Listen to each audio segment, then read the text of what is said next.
ভবিষ্যৎবাণী হয়ে গেল সত্য। হ্যাঁ, ঠিকই বলছি।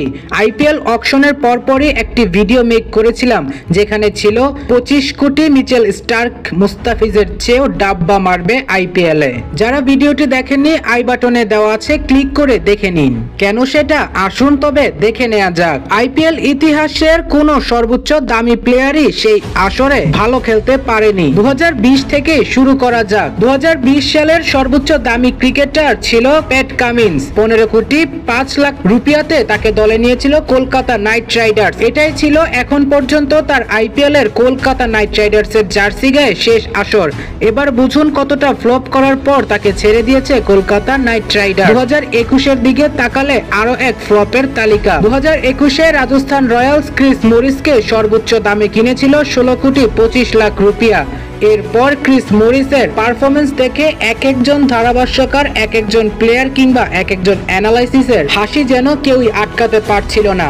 ওইবারের সর্বোচ্চ ফ্লপের মালিক ছিল ক্রিস মরিস। 2022 আইপিএল এর দিকে তাকালে সর্বোচ্চ ক্রিকেটার দেখা যায় ঈশান কিষানকে। তাকে 15 কোটি 50 লাখ রুপিয়াতে দলে নিয়েছিল মুম্বাই ইন্ডিয়ান্স।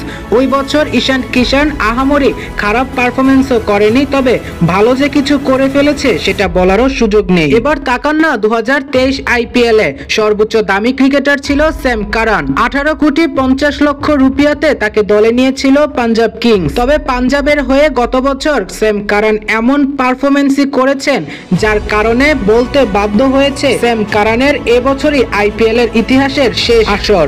এরপর হয়তো কখনো সে দলই পাবে না।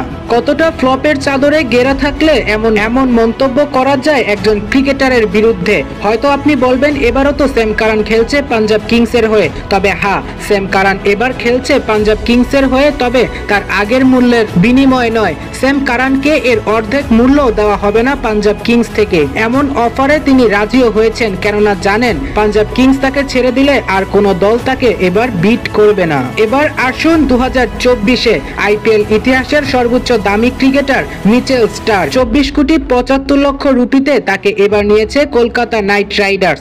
কলকাতার মুখে তখন হাসি থাকলেও এখন কলকাতার মুখে আর সেই হাসিটা নেই, কারণ এখন পর্যন্ত মিচেল স্টার্ক যে এবারের আইপিএল এর বোলারদের মধ্যে সব থেকে ফ্লপ বোলার। কেননা আইপিএল ইতিহাসের এই রেকর্ডটা এখনো ভাঙেনি যে নির্দিষ্ট কোনো আসরের সর্বোচ্চ দামি ক্রিকেটার কখনো ভালো খেলেছে। তবে আপনি কি এটা জানেন এর আগেও মিচেল স্টার্ক 2018-তে কলকাতা নাইট রাইডার্স এর হয়ে খেলেছে।